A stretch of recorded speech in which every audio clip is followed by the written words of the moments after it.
नमस्कार प्यारे बच्चों। आप सब कैसे हैं? ठीक हैं? बहुत अच्छा। तो प्यारे बच्चों, आज हम पाठ 8 श्री राम, भगवान श्री राम को आप सभी जानते हैं।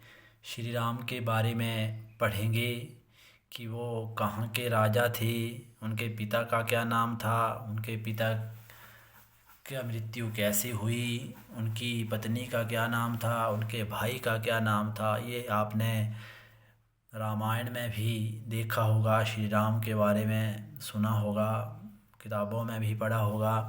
तो आज हम थोड़ा सा श्री राम के विषय में जानने की कोशिश करते हैं और किस प्रकार से उन्हें वनवास इत्यादि हुआ उसको समझते हैं। तो आओ शुरू करें। पाठ को पढ़ने से पहले मैं आपको बता दूं कि सबसे पहले आपने जो है वो श्री राम पाठ 8 लिखना है, उसके बाद श्री राम लिखना है, उसके बाद श्री राम का जो है वो चित्र बनाना है। सभी बच्चे श्री राम का पेंसिल से अपनी कॉपी के ऊपर चित्र बनाएंगे। उसके बाद जो है वो प्रश्नोत्तरों को करेंगे। अगर जिस बच्चे ने चित्र नहीं बनाया, सीधे प्रश्न उत्तर कर दिए, तो उसके एक्टिविटी के मार्क्स जो लगते हैं वो ऐसे ही लगते हैं, तो वो कट जाएंगे। तो मैं आपसे एक बार फिर गुजारिश करता हूँ कि सभी बच्चे श्री राम का चित्र स्वयं बनाने की कोशिश करें और उसके बाद ही प्रश्नोत्तरों को अच्छी तरह लिखें। चित्र आप पेंसिल से भी बना सकते हैं, उसमें कलर्स भी कर सकते हैं। तो कोशिश यही करेंगे आपकी पेंसिल से चित्र बनाएं अथवा स्केच पेन से जो है कलर करके अच्छी तरह बनाएं। तो आओ शुरू करें। तो श्री राम प्राचीन समय में एक बड़े राजा हुए। प्राचीन काल में बहुत बड़े राजा हुए। उनका नाम दशरथ था। तो देखो, ध्यान से सुनेंगे, दशरथ कौन था यहीं पे आप समझेंगे। उनकी राजधानी अयोध्या थी। दशरथ की राजधानी जो थी वो अयोध्या नगरी थी। राजा दशरथ की 3 रानियां थी। उनकी 3 रानियां, 3 पत्नियां थी, कौशल्या, सुमित्रा और कैकेयी। इनमें इनसे उनके 4 पुत्र हुए। 3 रानियों ने 4 पुत्रों को जन्म दिया। तो 3 रानियां 4 पुत्रों को जन्म कैसे देंगी? तो एक रानी ने 2 को दिया और बाकी ने एक एक को जन्म दिया। कौशल्या ने श्री राम को जन्म दिया, तो श्री राम की माता का नाम कौशल्या। सुमित्रा ने लक्ष्मण और शत्रुघ्न को दिया। 2 पुत्रों को सुमित्रा ने जन्म दिया, लक्ष्मण और शत्रुघ्न।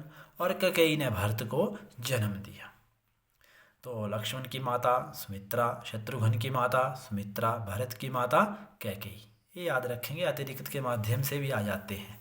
श्री राम की माता कौशल्या। 3 रानियां थी, एक ही रानी के पुत्र नहीं है ये, 3 रानियों के 4 पुत्र हुए। श्री राम राजा दशरथ के बड़े पुत्र थे। उनका बुढ़ापा निकट देख राजा ने उन्हें युवराज बनाने की घोषणा की।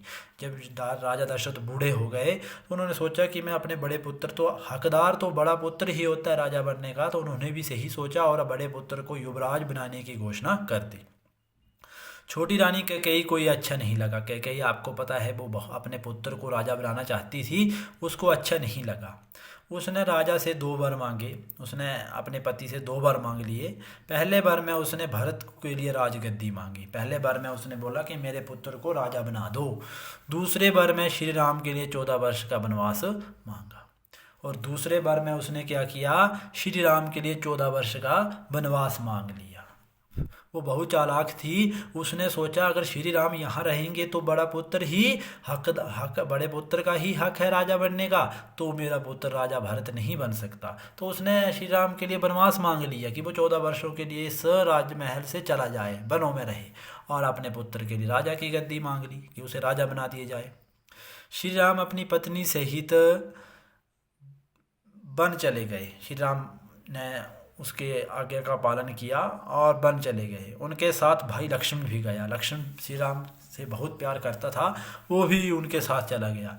श्री राम के पुत्र वियोग में दशरथ ने प्राण त्याग दिए। श्री राम के वियोग में, श्री राम के जाने का उसको, भरत को जो था वो नहीं, दशरथ को बहुत दुख हुआ। राजा दशरथ को बहुत दुख हुआ। वियोग होता है दुख हुआ, जिसके कारण उन्होंने अपने प्राण त्याग दिए। भरत ने श्री राम को वन ले जाने का प्रयत्न किया, पर श्री राम नहीं लौटे। भरत ने क्या किया, श्री राम को वन से घर ले आने का बहुत प्रयास किया, लेकिन श्री राम जी वापस नहीं लौटे। वे पिता की आज्ञा का पालन करने के लिए वन में ही रहे। उन्होंने पिता की आज्ञा का पालन करना था और उन्होंने किया और वन में ही रहे। वन में लंका के राजा रावण ने सीता का हरण किया। वो भी आपने सुना है कि सीता को उठा करके ले गया था रावण। श्री राम ने हनुमान, सुग्रीव तथा सुग्रीव की वानर सेना की सहायता से रावण को मार दिया। श्री राम ने हनुमान, सुग्रीव इत्यादि सभी सेनाओं के सहायता से रावण को मार दिया। सीता को लेकर वे लक्ष्मण समेत अयोध्या वापस आए और राज्य संभाला। और 14 साल बाद वो सीता को लेकर के राजमहल वापस आए और अपना राज्य संभाला। श्री राम को राज्य आदर्श राज्य था, अच्छा राज्य था, उसमें सारी प्रजा सुखी थी। हनुमान श्री राम का महान सेवक माना जाता है। श्री राम का चरित्र रामायण में है। श्री राम के बारे में जो रामायण में दिया गया सारा कुछ, रामायण की रचना जो है वो महर्षि वाल्मीकि ने की है। तो रामायण किसने लिखी है, इसकी रचना किसने की है, महर्षि वाल्मीकि ने की है। वाल्मीकि बहुत बड़े महान ऋषि थे, उन्होंने रामायण की रचना की है। पुरुष की सभी दृष्टियों से पूरी मर्यादा पालने के कारण श्री राम मर्यादा पुरुषोत्तम कहलाते हैं। पुरुष की दृष्टि से, एक पुरुष एक आदमी की दृष्टि से देखा जाए तो श्री राम ने मर्यादा में रहते हुए मर्यादा का पालन किया, इसलिए उन्हें मर्यादा पुरुषोत्तम कहा जाता है। उन्होंने कोई भी ऐसा काम नहीं किया जिससे पुरुषों को जो है वो उसका शोक प्रकट हो, शोक दुख हो।